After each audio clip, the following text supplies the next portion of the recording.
Assalamualaikum warahmatullahi wabarakatuh. Pada video pembelajaran kali ini akan membahas mengenai identifikasi produk kreatif bidang akuntansi. Disimak sampai akhir ya, masih di bab 1 materi wirausaha dan kewirausahaan. Terdapat berbagai jenis usaha yang dapat dijalankan dalam dunia kewirausahaan, di antaranya, 1. Bidang usaha produksi atau industri yaitu usaha yang menjual barang dari mengubah bahan atau barang menjadi barang lain yang berbeda bentuk atau sifat yang mempunyai nilai tambah. 2. Bidang usaha jasa yaitu usaha yang menjual jasa servis atau layanan yang membutuhkan keahlian, keterampilan, atau tidak membutuhkan keahlian khusus. 3. Bidang usaha online yaitu usaha yang menjual jasa atau barang menggunakan layanan teknologi digital dengan koneksi internet atau aplikasi berbasis daring online. 4. Bidang usaha industri kreatif yaitu usaha hasil inovasi dan kreatif dalam penciptaan hasil karya dan pencapaian informasi dengan teknologi serta pengetahuan.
Rumit masih jadi citra pengurusan pajak di Indonesia. Hal inilah yang membuat bisnis akuntan publik atau accounting firms masih menjadi bidang bisnis yang menjanjikan. Apalagi saat ini semakin banyak perusahaan baru yang membutuhkan jasa ahli mengurus keuangan perusahaan. Mayoritas perusahaan pun lebih mengandalkan jasa akuntan eksternal untuk mengatur keuangan perusahaan. Grant Thornton misalnya, salah satu organisasi global yang menyediakan jasa konsultan akuntan kepada organisasi dan perusahaan.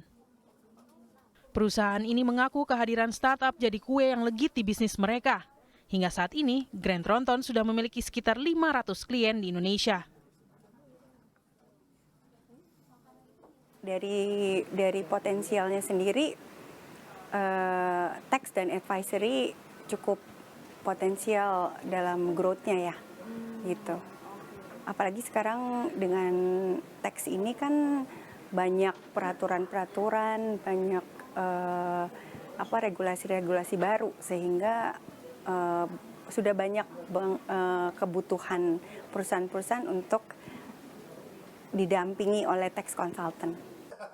Salah satu perusahaan startup yang menggunakan jasa ini adalah Gojek. Tujuannya untuk menjaga kredibilitas Gojek sebagai perusahaan angkutan massa berbasis aplikasi di depan para investornya.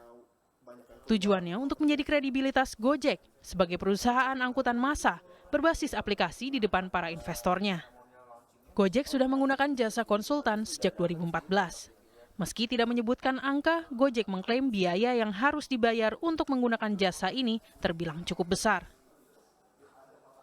Ya, jadi kalau biaya persisnya sih saya nggak bisa sebutin ya, tapi yang bisa saya bilang sih biaya penggunaan jasa kantor akuntan publik itu sangat bergantung pada pertama reputasi kantor akuntannya, dan kedua kompleksitas dari transaksi di perusahaan tersebut gitu. Jadi untuk Gojek, karena merupakan suatu bisnis yang ini kita banyak masuk ke model bisnis baru ya. Jadi banyak kompleks transaction. Jadi ya itu biayanya bisa dibilang lumayan.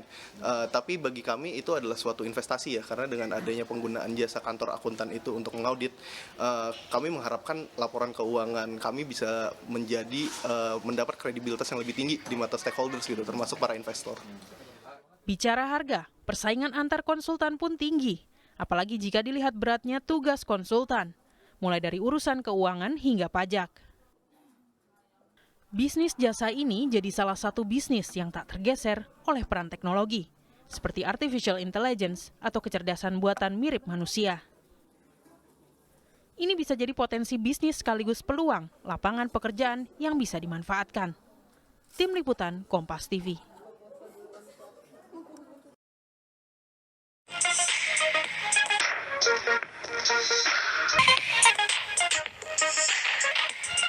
Hai, Assalamualaikum warahmatullahi wabarakatuh. Welcome back to my channel bersama Mami Cila. Kali ini kita akan membahas cara sukses jualan dari Shopee ke Shopee tanpa modal. Penasaran? Yuk kita simak videonya. Sebelumnya jangan lupa follow Instagram @alfiasepti. Jangan lupa subscribe, like, dan komen.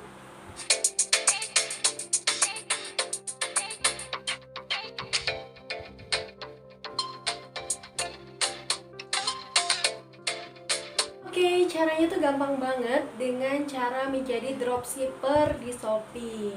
Nah, langkah yang pertama kita lakukan adalah kita harus punya akun Shopee, pasti ya. Yang kedua, kita harus tentukan produk apa yang akan kita jual. Lagi-lagi kita harus riset dan survei. Nah, di musim pandemi begini, biasanya yang banyak dibutuhkan oleh orang adalah kebutuhan sehari-hari. Seperti mungkin yang digunakan sehari-hari duster Hebel yang lagi happening ya. Kalian bisa cari tuh penjual duster Hebel di Shopee dengan harga termurah dan terendah. Di situ kan ada settingannya ya. Kalian klik harga terendah. Kemudian kalian chat apakah toko itu menerima dropshipper atau enggak. Nah, kalau terima dropshipper gampang banget, langsung aja kalian promoin produk-produk yang ada di toko itu. Kalian minta foto-foto produknya atau kalian langsung download aja dari Shopee produk-produk yang ada di vendor kalian. Kemudian kalian promoin di akun sosial media, di WhatsApp grup misalnya. Nah, setelah itu kan harga termurah ya. Misalnya harga termurah untuk reseller itu 50.000. Kalian bisa up di harga 65.000. Itu laku keras pasti ya, dengan motif lucu-lucu gitu, dengan harga 65 itu masih worth it gitu. Kemudian kalau misalkan laku, kalian transaksi via Shopee. Jadi toko tadi kalian buka, kalian klik beli produknya, kalian masukkan keranjang, kemudian kalian isi alamat si pembeli tadi. Nah kan, sudah kalian isi alamat si pembeli tadi, kemudian kalian check out dengan centang dropshipper. Otomatis di situ nanti yang muncul pengirimnya adalah nama kalian, bukan nama si pengirim vendor kalian tadi. Nah, sudah begitu kalian transaksi, kalian bayar. Nah, itu kan tanpa modal ya, berarti nanti kalau bingung akan saya berikan tutorialnya setelah ini ya. Oke, aku contohin tutorialnya ya. Misalnya aku mau jadi dropshipper dari toko daster ini. Soalnya kemarin-kemarin misalnya aku udah pasang foto-foto produk dari toko ini, kemudian aku udah dapat pembeli dan pembeli aku udah bayar. Sekarang aku tinggal transaksi dropshippernya. Kita langsung klik yang keranjang yang plus ini, kemudian kita pilih yang misalnya aku mau yang D all size 2 pieces. Misalnya ya, lakunya ya, kita masukkan keranjang, klik. Oke, habis itu kita langsung check out, klik keranjang kita centang yang kotak. Oke, ini ada 2 pieces, kita klik gunakan voucher. Tuh, vouchernya bisa dipakai ya. Oke, kita klik yang oke, kemudian kita klik check out. Nah, kemudian di sini ada alamat pengiriman, kita pilih alamat pembeli kita. Jadi misalnya nih aku mau yang ini aja, alamat pembeli aku udah aku isi. Kalian juga bisa isi di sini ya, kalian bisa setting alamat pembeli kalian. Kemudian vouchernya aku pakai metode pembayarannya jangan yang COD. Nanti kalau COD, begitu barang datang ke pembeli kalian, nanti pembeli kalian ditagih lagi. Kita pilih yang transfer bank aja deh. Nah, misalkan BCA. Kita konfirmasi, kemudian di paling bawah kalian scroll itu ada dropshipper, kalian klik aja. Oke, nah kalau udah berwarna hijau seperti ini berarti udah aktif. Kirim sebagai dropshipper yang paling bawah ya. Lanjut kita ke klik yang buat pesanan seperti itu. Nah, sampai di sini paham ya. Jadi kalian tuh ngambil foto produk dari Shopee, kemudian kalian jual di akun sosial media kalian, atau bisa lewat WhatsApp, di status WhatsApp mungkin, atau di WhatsApp group. Kalau laku, pembeli kalian sudah bayar, maka kalian baru transaksi via Shopee, transaksi dropshipper tadi, seperti itu. Nah, sekarang cara yang kedua adalah dengan menjadi dropshipper dari Shopee, kalian jual lagi di Shopee. Nah, caranya adalah kalian tentuin dulu produknya, kemudian kalian cari toko yang ada di Shopee lagi dengan harga termurah ya. Kemudian kalian lihat dulu tokonya bagus apa enggak, kualitasnya, produknya, dari komentar-komentar penilaian yang udah beli di toko itu. Kemudian kalian chat tokonya menerima dropshipper apa enggak. Kalau dia menerima, kalian nanti selanjutnya, transaksi selanjutnya kalian cukup lewat chatting aja sama si tokonya. Nah, kemudian kalian minta lagi tuh foto-foto produknya. Udah gitu kalian buka toko di Shopee. Nah, kalian upload produk dari produknya si supplier kalian tadi, dari Shopee tadi ya kan. Udah di-upload di toko kita upin harganya, karena tadi kita udah pilih harga termurah ya. Jadi kita upin sedikit, mungkin dari 50.000 kita naikin ke 60 atau 65.000 harga ecerannya. Udah di toko kita, baru nanti kalau sudah laku ya, kalau udah laku pasti keluar dong itu resi otomatis. Nah, resi otomatis itu nanti yang akan kita berikan ke supplier atau ke tokonya. Nah, kita chatting si penjual tadi bahwa Mbak atau Mas, tolong kirim dengan resi otomatis ini, karena kalian sudah mengaktifkan feature gratis ongkir. Jadi dengan taruh produk tadi menggunakan auto resi otomatis dari Shopee, kalian sudah tidak perlu membayar ongkir lagi. Seperti itu. Tinggal taruh aja ke counter JNT atau JNE atau POS misalnya. Biasanya kalau yang free ongkir itu cuman untuk JNT, JNE, dan itu ya si cepat biasanya. Nah guys, yang terpenting pada saat kalian setting alamat, kalau bisa kalian itu isi alamatnya sesuai toko vendor kalian. Misalnya toko vendornya kalian itu ada di Jakarta, kalian lokasinya ada di Malang atau di Surabaya, maka kalian tulis alamat tokonya ya di Jakarta biar ongkos pengirimannya sama. Selanjutnya perbedaan antara cara yang pertama dan yang kedua itu adalah di modal guys. Jadi yang pertama itu kan kalian ambil barangnya dari Shopee, kalian jualnya di media yang lain, misalnya di WhatsApp atau sosial media. Nah yang kedua itu kalian ambil di Shopee tapi jualnya di Shopee lagi. Itu perbedaannya adalah di modal. Jadi yang pertama itu kalian nggak perlu modal karena pembeli kalian itu bayar duluan kan di rekening manualnya kalian. Tapi yang kedua kalian tuh harus bayar dulu ke tokonya. Misalkan laku nih dasternya 5 gitu, berarti kalian harus bayar dulu nalangin 250.000. Padahal klien kalian itu juga langsung bayar sih di Shopee. Cuman kan kalau Shopee harus ditahan dulu kan sama pihak Shopee sampai si barang itu sampai pada pembeli. Kemudian klik pesanan selesai baru bisa cair ke rekening kita gitu. Ibaratnya nalangin dulu, apalah ya. Oke, segitu aja ya tips dan trik dari saya dengan berjualan di Shopee tanpa modal. Nah, sukses terus ya bunda-bunda, mami-mami, kakak-kakak yang ingin berpenghasilan tambahan dari Shopee. Bahkan nanti kalau udah jualan, kalau udah jalan, itu bukan penghasilan tambahan lagi loh, tapi jadi penghasilan utama karena melebihin penghasilan utama kalian. Amin ya. Semangat. Jangan lupa like, subscribe, dan komen. Follow IG kita juga ya @alfiasepti. Bye bye. Assalamualaikum warahmatullahi wabarakatuh.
Ekonomi kreatif merupakan konsep ekonomi yang mampu menjaga kearifan lokal sehingga terjalin keseimbangan antara modernitas dan kelestarian budaya melalui inovasi dan kreasi masyarakatnya.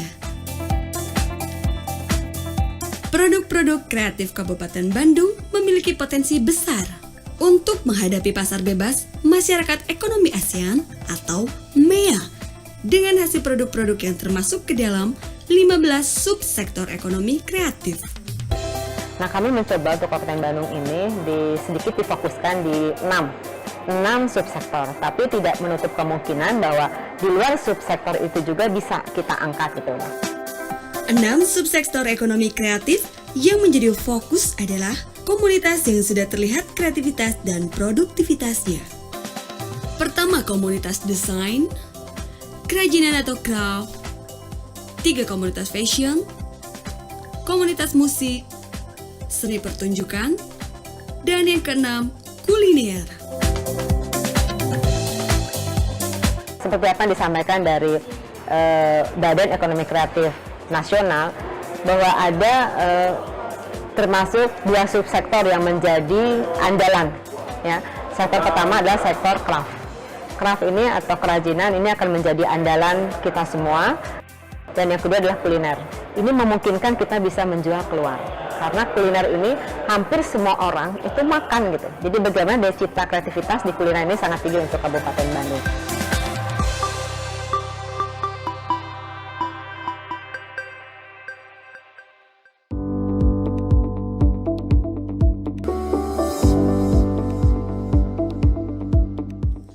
Ekonomi kreatif Kabupaten Bandung belum memiliki badan atau legalitas khusus yang menaungi secara kelembagaan. Pemerintah melalui Sekretariat Daerah Bidang Ekonomi berusaha mengaktualisasikan rencana dan kegiatan ekonomi kreatif dengan berpedoman pada 7 isu strategis. Ketersediaan SDM kreatif, akses kepada pembiayaan, akses kepada teknologi, ketersediaan infrastruktur, akses kepada bahan baku, merubah kreatif menjadi bisnis, peran pemerintah untuk menciptakan regulasi dan iklim yang kondusif. Ekonomi kreatif ini akan menjadi penting manakala industri dan lapangan kerja belum bisa menerima usia kerja. Karena kita tahu bahwa tidak semua usia kerja ini bisa diterima di lapangan kerja formal terutama.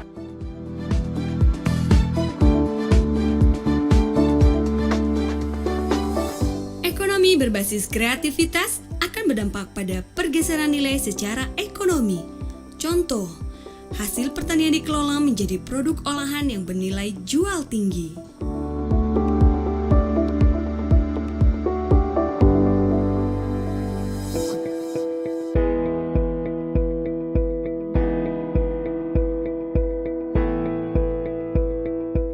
Letak geografis Kabupaten Bandung memberikan berkah berupa sumber daya alam yang berpotensi sebagai salah satu sumber ekonomi di bidang pariwisata.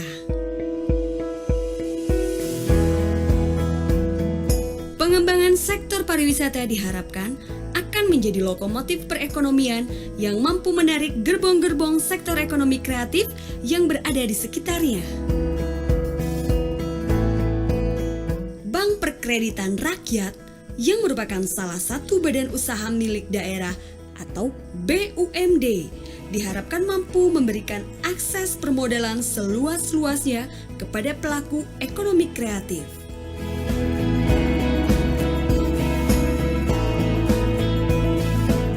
BUMD berikutnya adalah PDAM yang merupakan salah satu potensi ekonomi Kabupaten Bandung. Kedepan perusahaan pengolahan air ini tidak saja menghasilkan air bersih, tetapi diharapkan mampu memproduksi air minum dalam bentuk kemasan.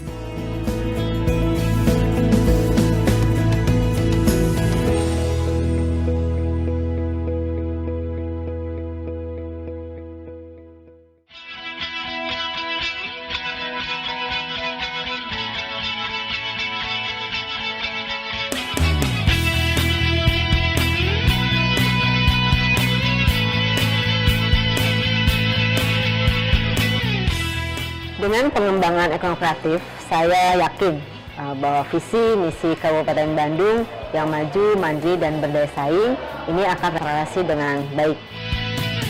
Dan tentu saja kita semua mengharapkan akan memberikan dampak pada peningkatan ekonomi masyarakat Bandung itu sendiri.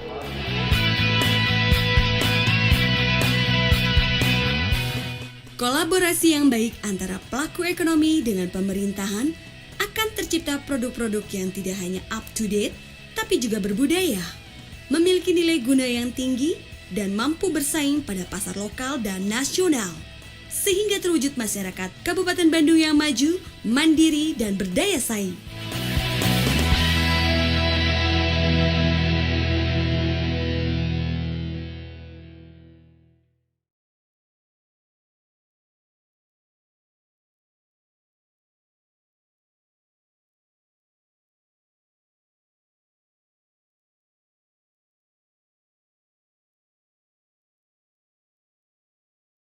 Dengan makin banyaknya dukungan teknologi baru saat ini, peluang usaha di bidang akuntansi juga semakin luas. Berikut beberapa jenis produk kreatif jasa pada bidang akuntansi yang menguntungkan. Pertama, Produk-produk aplikasi akuntansi berasal dari file spreadsheet yang berisi perhitungan sederhana yang dapat digunakan untuk mengolah data-data akuntansi pada unit usaha dalam skala kecil, sehingga dapat membantu para pelaku usaha mikro untuk membukukan transaksi usahanya dengan praktis, cepat, singkat namun memiliki hasil yang akurat, sehingga para pelaku usaha mikro dapat mengetahui laba dan posisi keuangan dalam satu periode tertentu.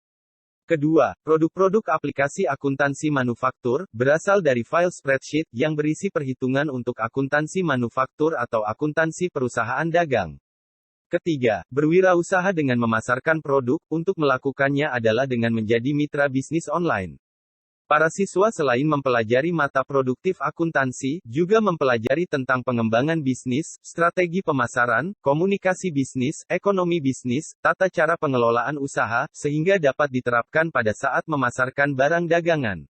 Keempat, berwirausaha dengan menghasilkan produk. Siswa pada program keahlian akuntansi cukup fleksibel untuk bisa memasuki berbagai lini bidang usaha. Ditambah lagi, siswa mempunyai pengetahuan dan keterampilan dalam pembukuan yang baik, sehingga pemasukan dan pengeluaran usaha dapat tercatat dengan baik. Produk yang dihasilkan dapat berupa makanan ringan, snack, cake, kue tradisional, aksesoris, dan lain-lain. Sekian video pembelajaran kali ini. Semoga bermanfaat. Wassalamualaikum warahmatullahi wabarakatuh. Untuk absensi silahkan mengisi nama no absen dan berikan pendapatmu kira-kira usaha apa yang cocok denganmu beserta alasannya, tulis di kolom komentar ya.